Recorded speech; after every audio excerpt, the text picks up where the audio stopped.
Kebijakan yang dibuat pemerintah dalam penanganan wabah virus corona justru banyak menuai kritik tajam sejumlah pihak.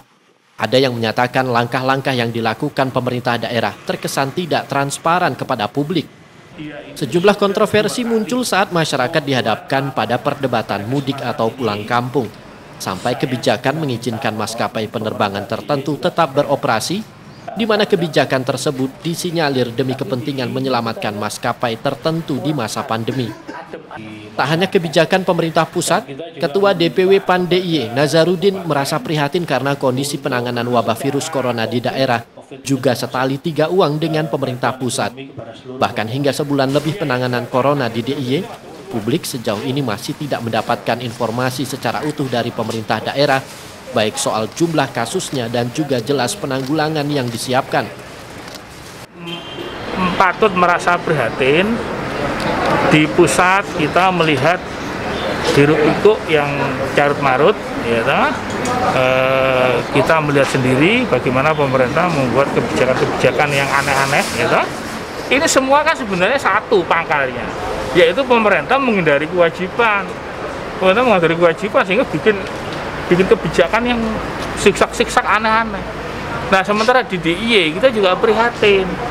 Di DIY ini suasananya sunyi senyap, sepertinya baik-baik saja. Tapi ternyata kan teman-teman wartawan kan sudah membuktikan sendiri, toh. Saya sudah baca semua itu laporan investigasi dari berbagai media sudah 2 kali kan, 1 bulan penanganan corona di DIY, amburadul. Lalu kemudian yang terakhir kemarin saya baca itu angka kematian korban COVID itu juga kita juga menemukan hal yang aneh. Kenapa sih kok harus kemudian kita sembunyikan fakta-fakta itu? Ini kan semua orang sudah tahu gitu loh. Tak mau disalahkan, pemerintah daerah mengklaim telah bekerja secara optimal, bahkan telah membuat surat keputusan tanggap darurat sebagai acuan penanganan kegawat daruratan, lebih lanjut sebagai payung hukumnya untuk setiap kabupaten kota untuk menangani COVID-19.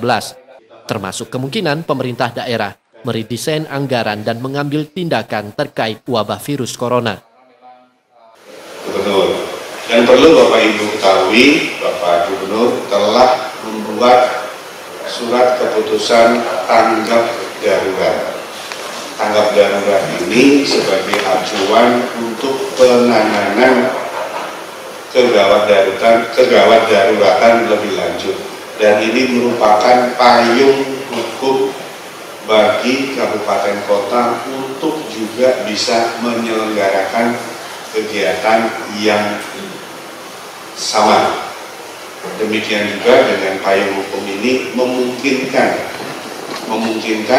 pemerintah daerah untuk meredesain anggaran dan mengambil tindakan-tindakan yang diperlukan terkait dengan COVID-19. Sementara itu, Ketua Fraksi PAN di DPRD DIY, Atmaji, justru menilai langkah pemerintah daerah terkesan lamban dalam menangani wabah ini. Selain alokasi anggaran yang terus berubah-ubah, politisi PAN tersebut juga menyayangkan hingga saat ini belum ada bantuan secara real dari pemerintah baik berupa jaduk maupun bantuan tunai. Dan saya menyampaikan terkait dengan hitung-hitungan versi kami, fraksi, terkait dengan berapa tuh anggaran yang dipakai untuk penanganan COVID ini. Padahal saya menemukan memang angkanya itu berubah-ubah. Itu menunjukkan bahwa memang dalam realokasi anggaran itu APBD 2020 itu memang belum settle lah, belum bisa mantap gitu. Sehingga ketika dulu pertama ada angka 246 miliar, ya pertama dulu. Kemudian waktu saya rilis yang ketiga itu angkanya kan sudah 579 miliar. Ya, kemudian itu sudah rinci untuk belanja itu sampai dengan waktu dilaporkan itu karena memang angkanya bergerak itu sampai untuk belanja 390 miliar waktu itu disampaikan oleh gugus tugas. Nah, sehingga kami tetap berupaya untuk segera direalisasikan. Kita itu kalau rapat dengan gugus tugas itu intinya mereka menyampaikan apa segera action apa yang sudah diprogram itu laksanakan. Jangan sampai ngomong program terus tapi actionnya di masyarakat. Ini sudah 2 kali. Fauzan Ahmad, Jogja TV.